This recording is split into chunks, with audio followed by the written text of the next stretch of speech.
தூத்துக்குடியில் இளைஞர் அருணாச்சலம் லாக்அப் மரணம் அடைந்ததாக உறவினர்கள் குற்றம் சாட்டிய நிலையில் காவல்துறை விளக்கம் அளித்திருக்கிறது. கடந்த 17ஆம் தேதி தூத்துக்குடி அரசு மருத்துவக் கல்லூரி மருத்துவமனைக்கு அழைத்து செல்லப்பட்டதாகவும் காவல்துறை தரப்பில் தெரிவிக்கப்பட்டிருக்கிறது. இது தொடர்பான கூடுதல் விவரங்களுடன் நம்முடன் இணைகிறார் செய்தியாளர் முத்துமோகன். வணக்கம் முத்துமோகன், காவல்துறையின் இந்த விளக்கம் குறித்து கூடுதலான விவரங்கள். வணக்கம் சிக்கந்தர். தூத்துக்குடியில் காவல்துறையினர் தாக்கியதாக அருணாச்சலம் என்ற வாலிபர் இறந்ததாக உறவினர்கள் குற்றச்சாட்டு தெரிவித்து போராட்டம் நடத்தி வரும் சூழ்நிலையில் காவல் நிலையத்தில் வைத்து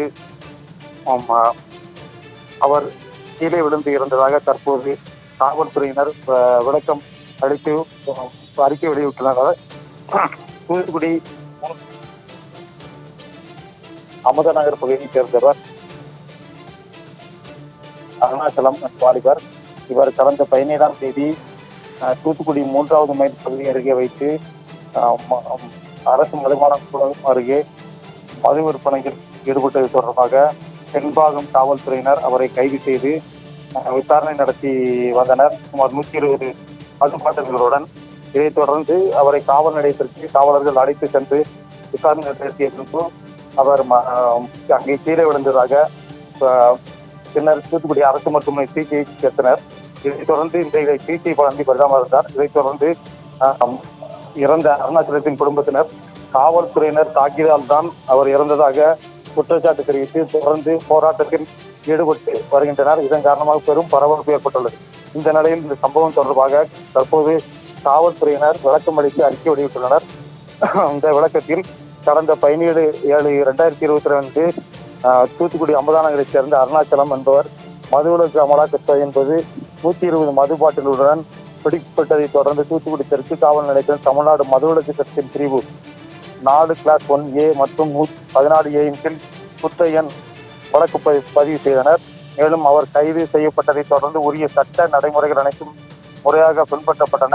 வீடியோ பதிவுடன் அவரது உடல் சோதனை நடத்தப்பட்டதும் கைது குறித்து எழுத்துப்பூர்வமான தகவல் அவரது குடும்பத்தினருக்கு வழங்கப்பட்டது. பின்னர் விரிவான மருத்துவ பரிசோதனைக்காக அன்று மாலை சுமார் 5:50 மணியளவில் அவர் தூத்துக்குடி அரசு மருத்துவக் கல்லூரி மருத்துவமனைக்கு அழைத்து செல்லப்பட்டார். பரிசோதனை செய்த மருத்துவர் அவருக்கு வெளிப்புற காயங்கள் ஏதுமில்லை என்றும் அவர் நல்ல உடல்நிலையில் என்றும் சான்றளித்துள்ளார்.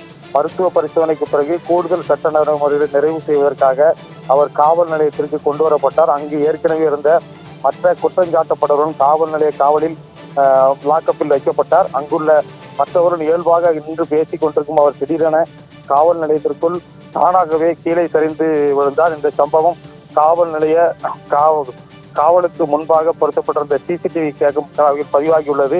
காவல்துறையினர் உடனடியாக செயல்பட்டு அவருக்கு தேவையான கவனிப்பு மற்றும் குடிநீரை வழங்கியதுடன் அவர் பாதுகாப்பாக அமர்ந்திருப்பதை உறுதி செய்தனர்.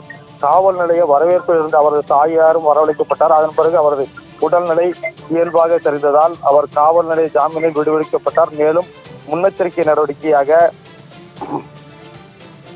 அவருக்கு குடிநீர் ஆகியவை காவல்துறை சார்பில் வழங்கப்பட்டது. மேலும் மருத்துவ பரிசோதனைக்கு அவர் உறவினருடன் அனுப்பி வைக்கப்பட்டார். இதுவும் காவல் நிலைய சிசிடிவி காட்சியில் பதிவாகியுள்ள பின்னர் மருத்துவமனைக்கு அருகில் அவர் மீண்டும் மயங்கி விழுந்ததாகவும் சிகிச்சைக்கு அனுமதிக்கப்பட்டதாகவும் அவரது உறவினர்கள் காவல்துறையினருக்கு தெரிவித்தனர். சிகிச்சையின் போது அவருக்கு ஒரு மருத்துவ நடைமுறை மேற்கொள்ளப்பட்டதாகவும் சிகிச்சை அளிக்கப்பட்ட போதிலும் 23/7/2004 அன்று இன்று அவர் இறந்துவிட்டதாக அறிவிக்கப்பட்டது. அவரது இறப்பை தொடர்ந்து அவரது குடும்பத்தினர் புகாரின் அடிப்படையில் வழக்கு பதிவு செய்யப்பட்டு தற்போது விசாரணை நடைபெற்று வருவதாகவும் மாவட்ட காவல்துறை சார்பில் விளக்கம் அளிக்கப்பட்டுள்ளது. மேலும் இது தொடர்பாக நீதித்துறை நடுவர் விசாரணை நடத்தி வருவதாகவும் காவல்துறை சார்பில் விளக்கம் அளிக்கப்பட்டது. விரிவான தகவல்களுக்கு நன்றி முத்துமோகன்.